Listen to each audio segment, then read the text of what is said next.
नमस्कार दोस्तों, स्वागत है आप सभी का आपके अपने YouTube चैनल सुनो भक्तों में। आज की इस वीडियो में हम संकष्टी चतुर्थी व्रत रखने का महत्व, उसकी पूजा विधि, शुभ मुहूर्त और कथा के बारे में जानेंगे। तो आइए वीडियो शुरू करते हैं। वीडियो शुरू करने से पहले वीडियो को लाइक करें, शेयर करें, चैनल को सब्सक्राइब करें। सनातन धर्म में संकष्टी चतुर्थी का विशेष महत्व है। हर माह के कृष्ण पक्ष की चतुर्थी तिथि को संकष्टी चतुर्थी मनाई जाती है।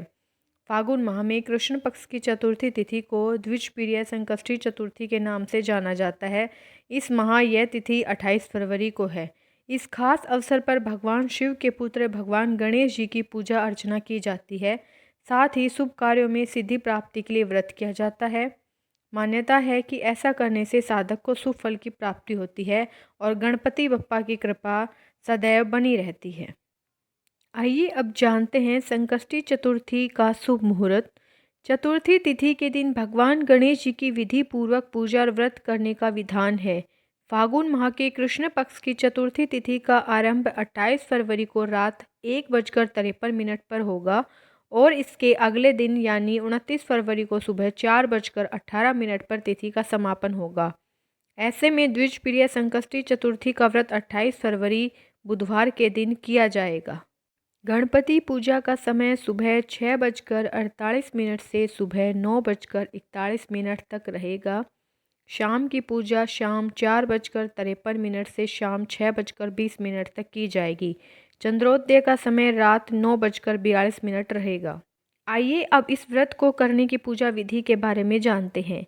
संकष्टी चतुर्थी के दिन सुबह जल्दी उठना चाहिए।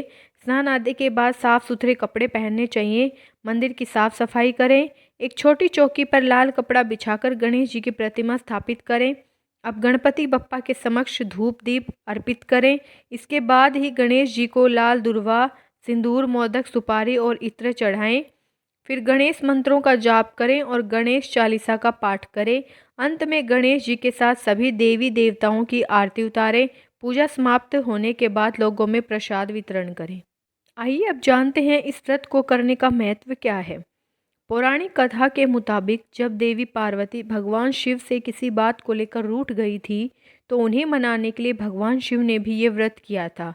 इससे पार्वती जी प्रसन्न होकर वापस शिवलोक लौट आई थी। इसलिए गणेश जी और पार्वती माता दोनों को यह व्रत प्रिय है। इसलिए इस व्रत को द्विजप्रिय चतुर्थी कहते हैं। यही वजह है कि इस दिन गौरी गणेश की पूजा करने वालों के सारे दुख दोष दूर हो जाते हैं। कैरियर या बिजनेस में आने वाली बाधाओं से छुटकारा मिलता है। धन संबंधी समस्याओं का हल मिलता है। आइए अब संकष्टी चतुर्थी व्रत कथा सुनते हैं। एक बार की बात है, एक आदर्श राजा का राज्य था। वह राजा अत्यंत धर्मात्मा थे। उनके राज्य में एक अत्यंत सज्जन ब्राह्मण थे। उनका नाम था विष्णु शर्मा। विष्णु शर्मा के 7 पुत्र थे। वे सातों अलग अलग रहते थे। विष्णु शर्मा की जब वृद्धावस्था आ गई तो उसने सब बहुओं से कहा, तुम सब गणेश चतुर्थी का व्रत किया करो। विष्णु शर्मा स्वयं भी इस व्रत को किया करते थे। आयु हो जाने पर यह दायित्व बहुओं को सौंपना चाहते थे। जब उन्होंने बहुओं से इस व्रत के लिए कहा तो बहुओं ने आज्ञा न मानकर उनका अपमान कर दिया। अंत में धर्मनिष्ठ छोटी बहू ने ससुर की बात मान ली। उसने पूजा के सामान की व्यवस्था करके ससुर के साथ व्रत किया और भोजन नहीं किया। ससुर को भोजन करा दिया। जब आधी रात बीती तो विष्णु शर्मा को उल्टी और दस्त लग गई। छोटी बहू ने मलमूत्र से खराब हुए कपड़ों को साफ करके ससुर के शरीर को धोया और पोंछा। पूरी रात बिना कुछ खाए पिए जगती रही। व्रत के दौरान रात्रि में चंद्रोदय पर स्नान कर फिर से श्री गणेश की पूजा भी की। विधिवत पारण किया। विपरीत स्थिति में भी अपना धैर्य नहीं खोया। पूजा और ससुर की सेवा दोनों श्रद्धा भाव से करती रही। गणेश जी ने उन दोनों पर अपनी कृपा की। अगले दिन से ससुर जी का स्वास्थ्य ठीक होने लगा और छोटी बहू का घर धन धान्य से परिपूर्ण हो गया। फिर तो अन्य बहुओं को भी इस प्रसंग से प्रेरणा मिली और उन्होंने अपने ससुर से क्षमा मांगते हुए फागुन कृष्ण संकष्टी गणेश चतुर्थी का व्रत किया और साल भर आने वाली हर चतुर्थी का व्रत करने का शुभ संकल्प लिया। श्री गणेश की कृपा से सभी का स्वभाव सुधर गया। आशा करती हूँ आपको वीडियो पसंद आई होगी। तो वीडियो को ज़्यादा से ज़्यादा शेयर करें, लाइक करें, चैनल को सब्सक्राइब करें। धन्यवाद।